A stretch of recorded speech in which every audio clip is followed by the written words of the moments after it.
Le yoga est l'arrêt des mouvements des émotions. Ensuite, la personne demeure dans sa vraie nature. Sinon, la personne pense être les mouvements. Cette phrase a été dite par Patanjali dans les Yoga Sutras. Le yoga, c'est avoir le contrôle à 100% de toutes ses émotions, pensées et actions. Ne pas être influencé par l'extérieur. Si on a le contrôle de ces choses, on a le contrôle de notre joie à 100%. Le yoga veut dire union, union de l'esprit avec l'univers. Je vais expliquer ça plus loin dans la vidéo. Patanjali a séparé le yoga en 8 branches. Les deux premières, c'est yama et niyama, qui sont les règles de conduite pour atteindre le but du yoga. Je vais les laisser pour une autre vidéo. La troisième branche, c'est les asanas, les postures. Les yogis ont observé que quand on est stressé, notre posture est d'une façon. Quand on est triste, notre posture est d'une autre façon. Quand on est fâché, elle est d'une autre façon. Si nos émotions peuvent influencer notre posture, nos postures peuvent influencer nos émotions aussi. Alors ils ont créé des postures à faire avec concentration sur les mouvements et la respiration, ce qui nous entraîne à être focus en tout temps. Si on observe nos mouvements, on va voir qu'il y en a beaucoup qu'on fait sans le vouloir. Plus qu'une personne bouge ou fait des mouvements inconscient, plus que cette personne est stressée. Ça gaspille beaucoup de notre énergie. Notre corps et notre mental sont pas sous notre contrôle. Si avec conscience et vouloir, on bouge notre corps d'une certaine façon, on peut enlever la mauvaise habitude du corps et du mental de ne jamais être en confort. Les postures aident le corps à rester en santé, jeune et avec une bonne posture. Il faut être conscient de comment on s'assied aussi. Ça influence beaucoup notre humeur et notre santé. Les asanas enlèvent les tensions musculaires et rendent la colonne vertébrale flexible.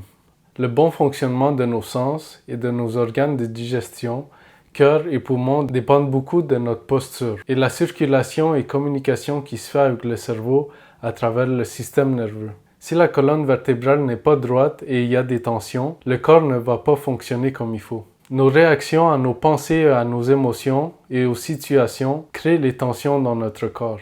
Les postures de yoga aident à relaxer les muscles et à améliorer la circulation d'énergie et de sang et de système lymphatique dans le corps et à calmer le mental. Si on ne bouge pas notre colonne vertébrale à tous les jours, on va avoir des problèmes dans le futur. On doit utiliser le corps si on ne veut pas le perdre. La quatrième branche, c'est le pranayama, le contrôle de l'énergie ou de la respiration. Les yogis ont aussi observé qu'avec les différentes émotions qu'on ressent, notre respiration change. Avec les émotions ou pensées excitantes et stressantes, notre respiration elle est vite et courte, ce qui empêche le corps d'être bien oxygéné, d'être nettoyé du CO2, et notre cœur et nos poumons utilisent beaucoup d'énergie pour fonctionner. Tout ça fait que notre corps soit dans un état de tension et adrénaline constante et ça acidifie le corps. Avec les émotions calmes, la respiration est lente et profonde, ce qui fait le contraire. Ça oxygène le corps, ça nettoie du CO2 et les organes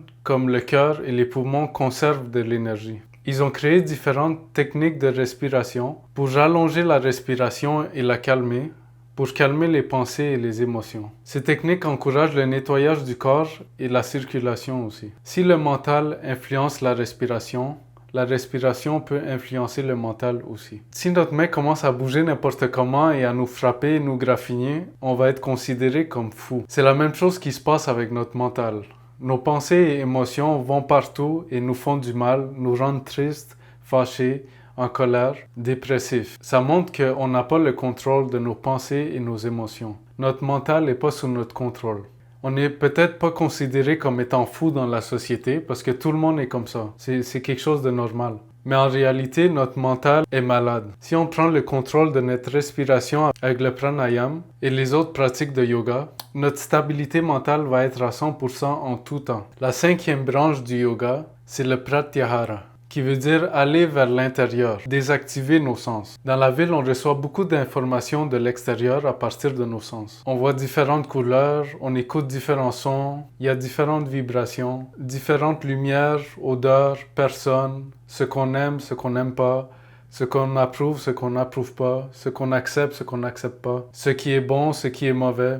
Plein de sortes de jugements qu'on fait à chaque moment. Toutes ces informations doivent être comprises par le corps et processées, ce qui utilise beaucoup d'énergie. Dans la nature, la plupart du temps, on voit 3 couleurs. Brun pour la terre, vert pour les arbres et bleu pour le ciel. Et des fois, on va voir quelques plantes, animaux, fleurs de différentes couleurs ou le coucher et le lever du soleil.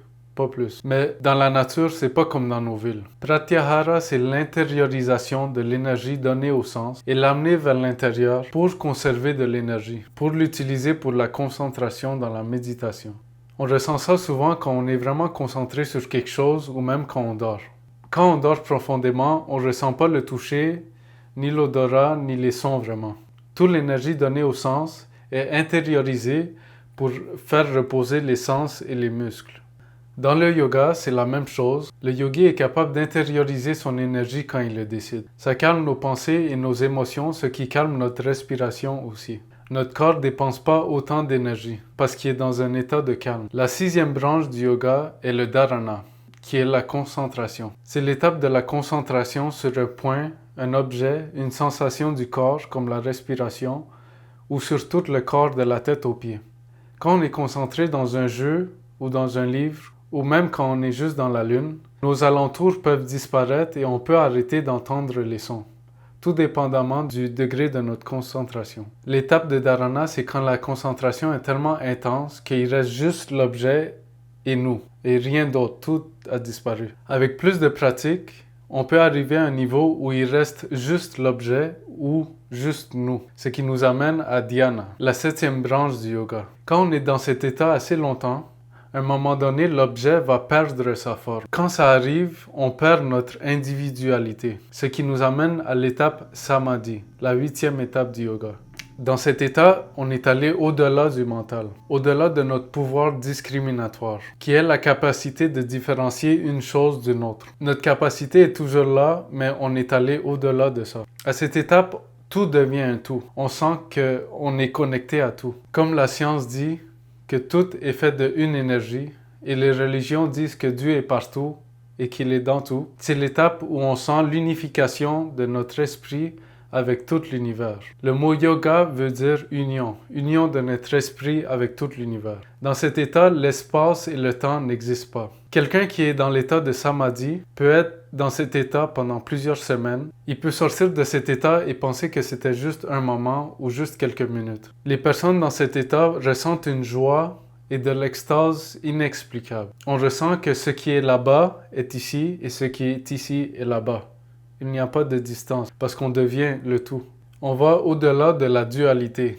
Il n'y a plus de moi et l'extérieur. Il y a juste moi et moi ou le tout. La création est faite d'atomes. Tout ce qu'on voit est fait d'atomes.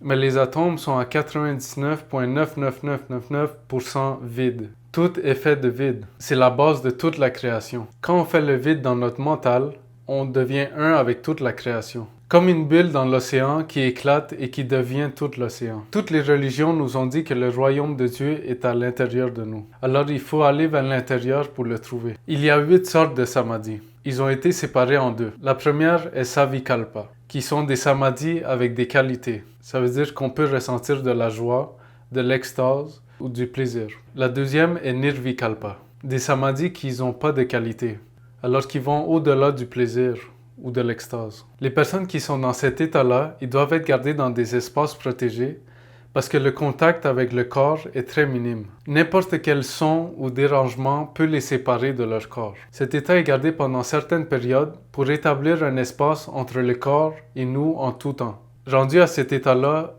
la souffrance n'existe plus.